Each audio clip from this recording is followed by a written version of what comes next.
નાની સાઈઝના પથ્થરો જોવા મળે છે આવે છે કારણ કે નીચેની સાઈડના જે પથ્થરો છે સોલેમાને જ્યારે મંદિર બાંધ્યું હતું અને એની આસપાસ કોટ બાંધ્યો હતો ત્યારના સમયના એ પથ્થરો છે.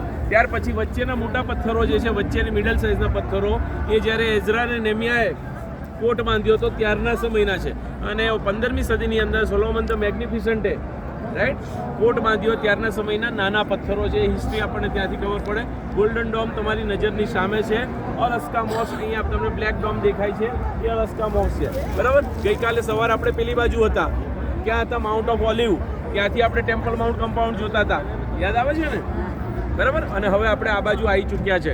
નવીનભાઈ મને જરા બાઇબલ આપજો અંદરથી રાઈટ. તમારા માટે હું બાઇબલમાંથી જે વચન વાંચું છું એ પ્લીઝ ધ્યાનથી સાંભળજો. બહુ અગત્યનું છે રાઈટ. જ્યારે સુલેમાન રાજાએ મંદિર બાંધ્યું ત્યાર પછી સુલેમાન રાજા એ આ બાબત કહે છે. શું કહે છે એ ધ્યાનથી. કોઈ માણસ પોતાના પડોશીની વિરુદ્ધ અપરાધ કરે બરાબર અને ત્યાર પછી એ વેદીની સમ્મુખ આવે અને ત્યાર પછી એ બહાર હોય એ દુષ્કર્મો કરે ત્યારે ત્યાં આગળ કહેવામાં આવે છે કે નેકી માણસના ન્યાયની કરાવીને તેની નેકી પ્રમાણે તેને ફળ આપજે. સુલેમાન રાજાની જે પ્રાર્થના છે તેની અંદર એ બાબત સંકળાયેલી છે.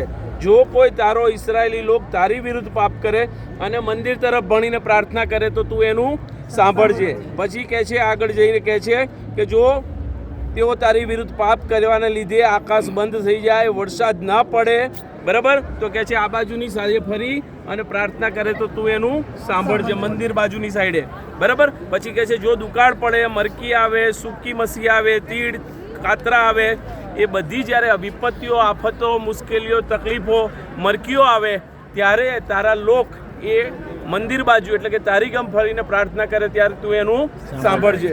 અને પછી આગળ કહે છે 32મી કલમની અંદર બીજો કાળ વૃત્તાંત 6ઠો અધ્યાય ને 32મી કલમ વળી પરદેશીઓ ધ્યાનથી સાંભળજો.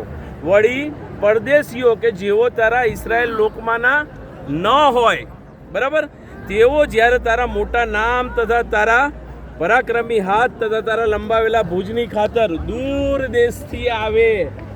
તમારી ને મારી વાત કરી છે સુલેમાને બરાબર. કે છે દૂર દેશથી આવીને મંદિર તરફ મુખ રાખીને પ્રાર્થના કરે ત્યારે તું તારા રહેઠાણ આકાશમાંથી એ પ્રાર્થના સાંભળજે ને પરદેશી જે સઘળી બાબત વિશે તને વિનંતી કરે તે પ્રમાણે તું કરજે કે જેથી પૃથ્વીના સર્વ લોક તારું નામ જાણીને તારા ઇસરાયેલ લોકની પેઠે તારાથી ભટકી જાય નહીં પણ તારી શું રાખે બીક રાખે ને તેઓ જાણે કે આ મંદિર જે મેં બાંધ્યું છે એટલે કે સુલેમાન કહે છે કે મેં બાંધ્યું છે તે તારા નામથી ઓળખાય. એટલે વાલાઓ સુલેમાને જ્યારે પ્રાર્થના કરી મધ્યસ્થીની ત્યારે મારા અને તમારા માટે પણ પ્રાર્થના કરી હતી રાઈટ. અને એ જગ્યાએ આપણે આવીને ઊભા છે બરાબર.